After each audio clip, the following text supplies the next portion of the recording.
Nchini Iran hali imeendelea kuwa ya kipekee, huku wananchi wakionyesha mshikamano mkubwa na vikosi vyao vya ulinzi.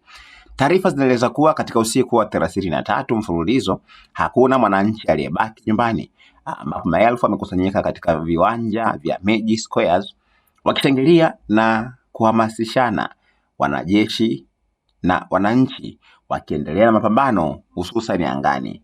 Katika matukio yaliyosambaa mitandaoni, mtumiaji wa mitandao anayejulikana kama Shamagari alichapisha video inayomuonyesha bibi mzee akiwa na fimbo akijiunga na maandamano hayo usiku wa kuamkia leo.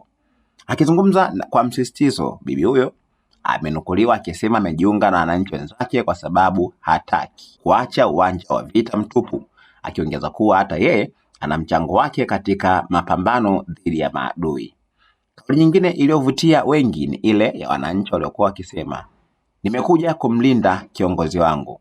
Kauli hiyo inaelezwa kumaanisha uungwaji mkono mkubwa kwa viongozi wakuu wa Iran pamoja na kiongozi mkuu Ali Khamenei, ambaye anaonekana kuwa nguzo kuu ya umoja na imani ya taifa hilo. Wachambuzi wa masuala ya kijamii wanaeleza kuwa mshikamano huo unaonyesha namna ambavyo wananchi wa Iran wanaweka mbele uzalendo na utii kwa uongozi wao, wakiamini kuwa umoja huo unafanya iwe vigumu kwa adui yeyote kufanikiwa dhidi yao. Usiache kusubscribe channel yetu ya YouTube ambayo inasomeka Dodoma TV.